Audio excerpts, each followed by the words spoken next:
আজ পদ্ম গাছের কিছু শত্রু, রোগ, পোকা বা পদ্ম গাছকে কিভাবে সুস্থ রাখবে সে সম্পর্কে আমি কিছু আমার অভিজ্ঞতাটা শেয়ার করি। গামলার মধ্যে যারা পদ্ম লাগান অনেকেই বলেন পদ্ম গাছের রোগ, পোকা, শত্রু কিছুই নেই, কি না, কিন্তু আমি তাদের সঙ্গে সহমত পোষণ করছি না। পদ্ম গাছ যেহেতু একটা উদ্ভিদ, তার কিছু রোগ, পোকা থাকবে, শত্রু থাকবে, একদম লাগানোর পর থেকে অনেকেরই থাকবে। সেগুলো কিভাবে আমরা প্রতিহত করবো এবং সহজে কিভাবে দমন করতে পারি সে সম্পর্কে আমি একটা স্বচ্ছ ধারণা দেওয়ার চেষ্টা করি। আমি অপূর্ব কুণ্ডু। ইউটিউবে যারা নিয়মিত ভিডিওগুলো দেখেন আমার, তারা নিশ্চয়ই আমাকে চেনেন। আর যারা না দেখেন তাহলে তাদের অনুরোধ করবো যে পুরোনো ভিডিওগুলো একটু দেখে নিন, তাতে আপনার উপকার হবে। ওয়াচ টাইম, ভিউ টাইম বাড়ানো হচ্ছে আপনার, যাতে ভালোভাবে ফুল ফোটানো যায় সে সম্পর্কে আমি একটা স্বচ্ছ ধারণা দেওয়ার চেষ্টা করি সবসময়। তো পদ্ম গাছ যেহেতু একটা, প্রথমে বললাম পদ্ম গাছ যেহেতু একটা উদ্ভিদ, তার রোগ পোকা কিছু থাকবেই। প্রথম হচ্ছে পদ্ম গাছের শত্রু কি। পদ্ম গাছের টিউবার লাগানোর সময় সবচেয়ে বড় শত্রু হচ্ছে কাক আর অন্যান্য পাখিগুলো। যখন আপনি টিউবারটা লাগাবেন, কাক বুঝতে পারে না ওটা টিউবার না অন্য কিছু। দেখবেন অনেক সময় কাক টিউবারটা তুলে নিয়ে চলে যায়। অনেকের হয়েছে, আমাকে অনেকে ফোন করেছেন, অনেকে টিউবার নিয়ে টিউবারটা কাকে তুলে নিয়ে পালিয়ে গেছে। কারণ কাক ওই মাটি, মানে কাকের ঠোঁটটা অত চঞ্চুটা এত শক্ত, তো সহজে তুলে নিয়ে চলে যেতে পারে। তুলে নিয়ে কোথায় ফেলবে ও তো জানে না, কোথায় ফেলবে তার ঠিক ঠিকানা নেই। তো এখান থেকে এর উপায় কি আছে? খুব সহজ। আপনি যখন পদ্ম গাছ লাগাবেন, ঠিক উপরে লাগাবেন দুটো ছোট ইটের টুকরো, মানে মোটামুটি এরকম বড় বড়, যাতে ভাতটা গিয়ে চেপে থাকে ওর মধ্যে। ওর ঠিক পর্ব যেখান থেকে নোট আছে, ওই নোট থেকে নোটের উপরে দুটো টুকরো, পাথরের টুকরো বা ইটের টুকরো চাপিয়ে দিন, ব্যাস। তাহলে কিন্তু কোনোভাবে কাকা তুলতে পারবে না। এরপর হচ্ছে অন্য পাখিগুলো দেখবেন অনেকে বলে সাঁতার কাটতে আসে, জল নষ্ট করে দেয়, ঝিটিয়ে দেয়, নষ্ট করে দেয়। তো প্রাথমিকভাবে এরা বিরাট কিছু ক্ষতি করে না। তবুও যদি আপনার মনে হয় যে এগুলোকে প্রতিহত করবেন, নারকেল কাঠি, ওই নারকেল ছাঁটা যেটা হয়, নারকেল ছাঁটার কাঠি ওই চারদিকে গোটা মাথা পুঁতে দিন। পাখিগুলো ডানা মেলে আর নামতে পারবে না, তাহলে নামতেও পারবে না, ব্যাস, কোনো সমস্যা নেই। তার প্রথম হচ্ছে টিউবার যাতে তুলে নিয়ে যায় না কাক, কাককে প্রতিহত করার জন্য একমাত্র হচ্ছে দুটো পাথরের টুকরো বা ইটের টুকরো চাপা দিয়ে দিন। পাখি যদি বলেন স্নান করতে দেবো না বা নামতে দেবো না, তাহলে দুটো ওই সময় যখন ছোট ছোট পাতা বেরোয় তখন পাতাগুলোকে নষ্ট করে দেয়। যদি মনে করেন তো নারকেল ছাড়ে দুটো, নারকেল ছাড়া দুটো কাঠি পুঁতে দিন, তাহলে একদম কোনোভাবে নামতে পারবে না, এ হবে। এরপর পদ্ম গাছ যখন লাগাবেন, যদি আপনার গাছ যত হেলদি হবে তত কিন্তু পোকার আক্রমণ কিছু হলেও হতে পারে। আমার গাছগুলো কিন্তু একদম মানে খুব ভালো, খুব হেলদি হেলদি থাকে।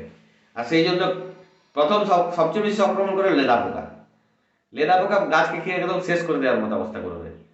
কারণ পাতা নরম থাকবে, যত সুন্দর গাছ থাকবে তত রোগ পোকার আক্রমণ থাকে। আর যাদের গাছগুলো অপেক্ষাকৃত আনহেলদি থাকে বা ইয়ে থাকে, সেগুলো পোকা থাকবে কি করে? পোকা তো থাকার মতো পরিস্থিতি নেই।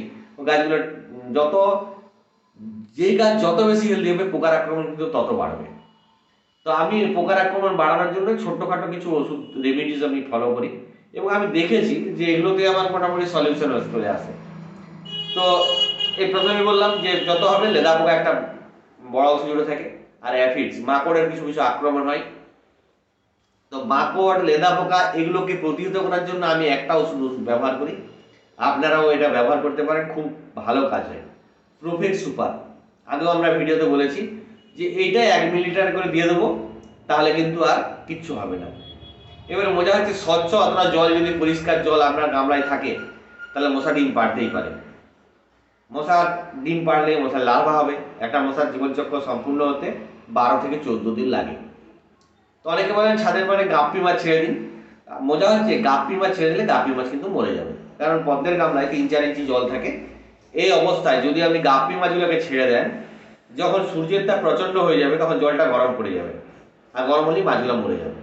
বেশি বর্ষা হলে মাছগুলো লাফিয়ে বাইরে বেরিয়ে যাবে। এর থেকে সহজ উপায় হচ্ছে এই উপরের তলটাকে ঢেকে দেওয়া। ঢেকে দেওয়া মানে কি দিয়ে ঢাকবেন? পলিথিন দিয়ে না, এর উপরে কিছু অ্যাজোলা দিয়ে দিন। অ্যাজোলা দিয়ে দিলে অ্যাজোলাটা পাতলা একটা লেয়ার তৈরি করে দেবে, স্প্রেড করে যাবে। যখনই দেখবেন অ্যাজোলাটা পাতলা লেয়ার স্প্রেড করে যাবে, তখনই কিন্তু মশা ডিম পাড়ার জায়গা বা সুযোগ পাবে না। মশা ডিম পাড়ার জায়গা বা সুযোগ না পেলে ডিম পাড়বে কিভাবে? তাতে কোনো সমস্যাই নেই। তাহলে আপনার প্রথম কাজ হচ্ছে ওই কিছু পরিমাণ অ্যাজোলা দিয়ে দেওয়া, যদি মনে করেন।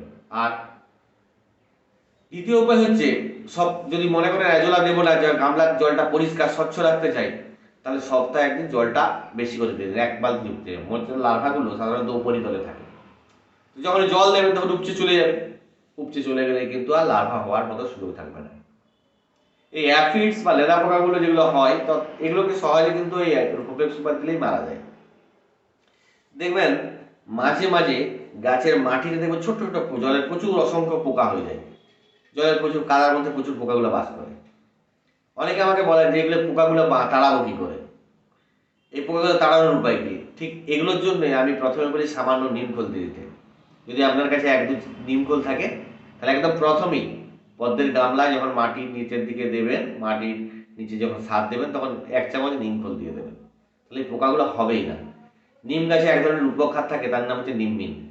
এই নিম গাছের এই উপক্ষারগুলো সারের উপরে যাই থাকে না কেন ওর উপরে উঠে লিচিং হয়ে উপরে চলে আসে, আর যখনই এই নিমমিনটা চলে আসে এই পোকাগুলো বাঁচতে পারে না। ওই জন্য নিমকে ন্যাচারাল বা প্রাকৃতিক ওষুধ হিসাবে ব্যবহার করা হয়। নিম তেল, নিম সাবান অনেক কিছুই দেখবে আমরা পাই। ওই নিমমিন উৎসেচকটা এই পোকাদের মারতে সাহায্য করে বা দাঁড়াতে সাহায্য করে। কাজে আমরা বলবো যে এগুলোতে দিয়ে দিই।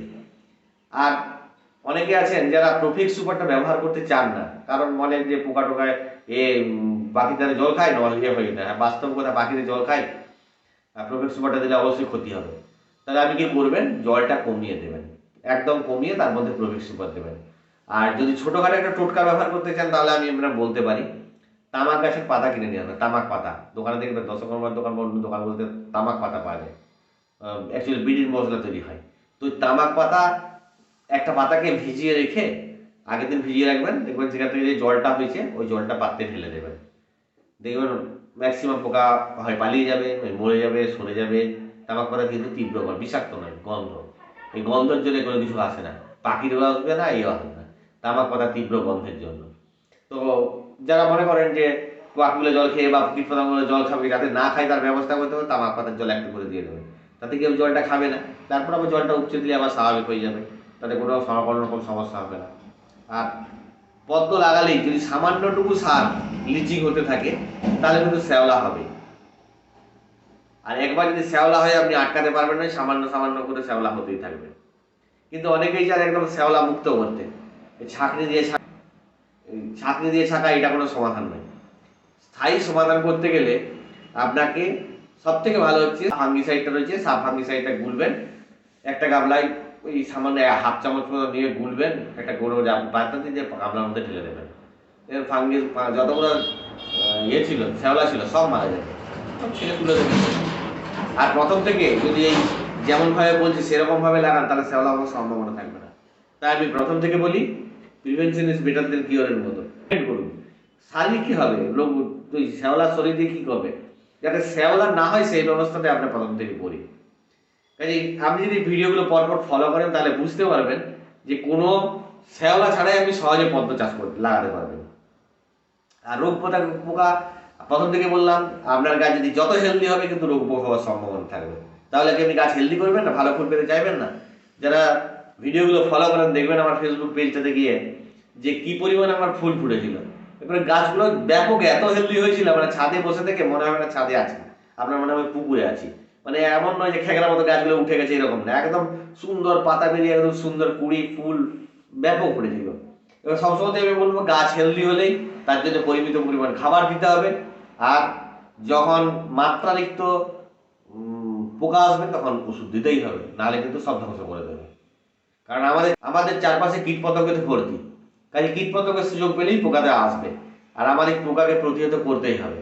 কাজে আমি খুব সিম্পলি রেমেডিস দেবো কিছু, যেগুলো ফলো করলে অবশ্যই আপনার গাছগুলোতে এই রোগ জীবাণু মুক্ত থাকতে পারবে এবং খুব ভালো ফুল ফোটাতে পারবে। আর যদি আপনার গাছ হেলদি না থাকে তাহলে পোকা আসবে কোথা থেকে?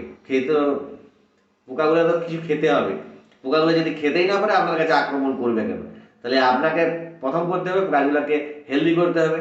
হেলদি করলে দেখবেন প্রচুর সুন্দর সুন্দর ফুল হবে এবং ফুলের সাইজ, কালার, ফুলের পেটাস বা পাপড়ির সংখ্যা সবগুলোই ভালো হবে।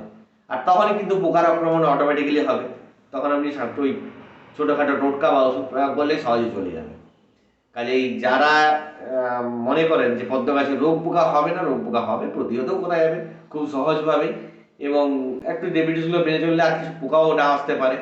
তো আমি আমার পদ্ধতিগুলো যদি ফলো করেন আমি এটুকু বলতে পারি যে খুব ভালোভাবে অন্তত গাছ লাগাতে পারবেন, এটুকু আমি বলতে পারি। পরের আর পরের ভিডিওগুলো দেখার জন্য অনুরোধ রইল। আর আগের ভিডিওগুলো যারা দেখেছেন তাদের মতামত পেলে আমিও খুশি হব। ভুল ত্রুটি থাকলে ইনবক্স মেসেজ বা হোয়াটসঅ্যাপে কিছু করতে পারেন, আমি সংশোধন করে নেওয়ার চেষ্টা করব। আর প্রতিনিয়ত আমরা যে অভিজ্ঞতাগুলো সঞ্চয় করি সেই অভিজ্ঞতাগুলো আপনাদের সঙ্গে শেয়ার করি। আর আরও কিছু নিত্য নতুন অভিজ্ঞতা অনেকের সাথে থাকতে পারে, সেই অভিজ্ঞতা জানতে পারলে আমাদেরও ভালো লাগবে। দেখতে থাকুন। নমস্কার, ভালো থাকবেন।